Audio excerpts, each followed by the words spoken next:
नमस्कार साथियों। आज फिर लेके आया हूँ आप लोगों के लिए गणराज्य का स्वधर्म।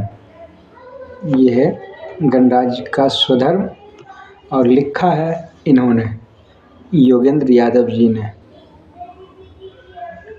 जैसे कि मैंने बोला हूँ, एक पेज रोज़ आपको पढ़ के सुनाएंगे ताकि मेरा भी पढ़ना हो जाएगा और जो साथी नहीं बुक खरीदे हैं, किताब नहीं खरीद सके हैं किसी कारणवश, वह लोग यह आजकल ऐसे भी पढ़ने का टाइम नहीं है किसी के पास, तो 4-5 मिनट का वीडियो होता है।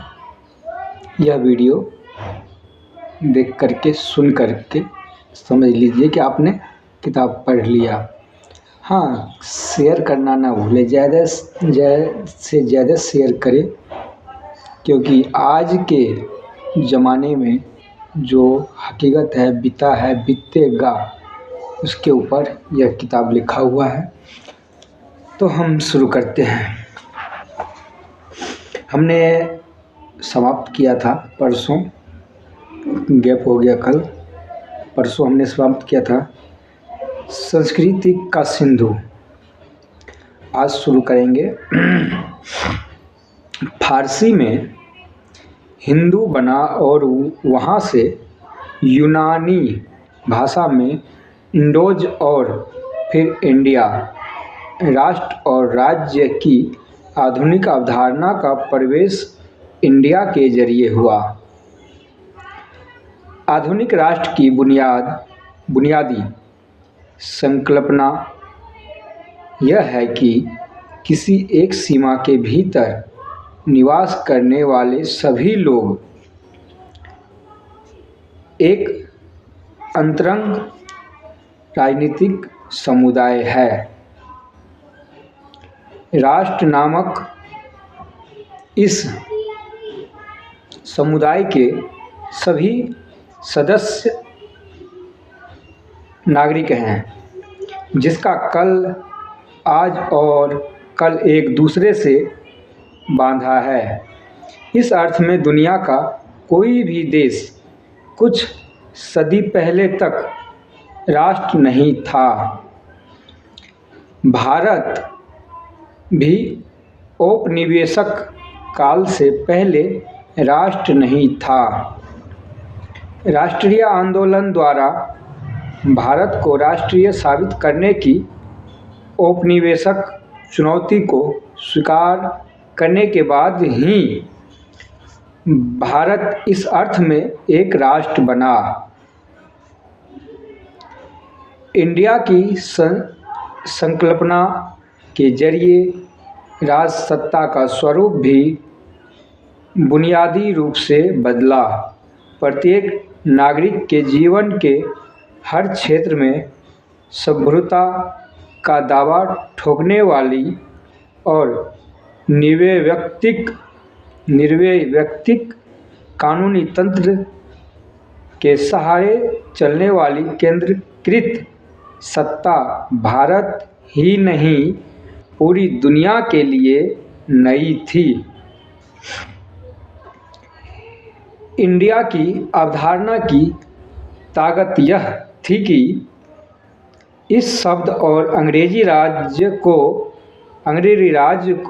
राज्य को खारिज करने वालों ने भी आधुनिक राष्ट्र और राज्य की इन दोनों मान्यताओं को स्वीकार कर लिया। भारतवर्ष की सांस्कृतिक समृद्धि, हिंदुस्तान की भौगोलिक राजनीतिक विरासत और इंडिया का राष्ट्र राज्य का ढांचा, इन तीनों धाराओं का संगम है भारत गणराज्य। जाहिर है, भारत गणराज्य की सीमा रेखा खींचने वक्त इतिहास के संयोग की अपनी भूमिका रही है। पाकिस्तान और बांग्लादेश जैसे कुछ इलाके इस इतिहास के हिस्सेदार थे। वे भारत गणराज्य का अंग हो सकते थे, लेकिन आज इसकी सीमा के बाहर हैं। उधर इतिहास के कारणों से पूर्वोत्तर के ऐसे प्रदेश भारत गणराज्य का हिस्सा है जिनका भारतवर्ष या हिंदुस्तान से अंतर्गण और तिरंगन ऐतिहासिक रिश्ता नहीं रहा।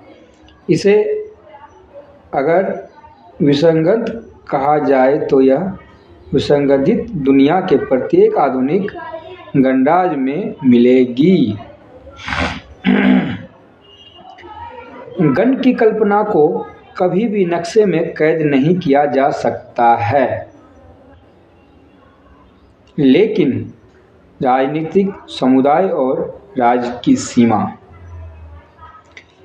तो साथियों नमस्कार, आज ये पेज 8 ख़त्म हो गया, समाप्त हो गया।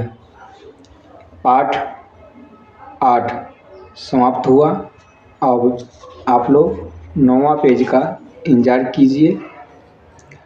जैसे कि हमने बताया स्टेप बाय स्टेप एक एक वीडियो, जैसे पार्ट 1, पार्ट 2, 3, 4, 5, 6, 7, 8, 9, 10 इस तरीके से देखेंगे तभी आप लोगों को इस किताब के बारे में समझ आएगा। स्टेप बाय स्टेप देखिए, जैसे हम एक वीडियो एक पन्ने का रोज़ बनाते हैं, उसी तरीके से आप एक वीडियो एक दिन देखिए, तभी आप समझेंगे और आगे किसी को समझा पाएंगे।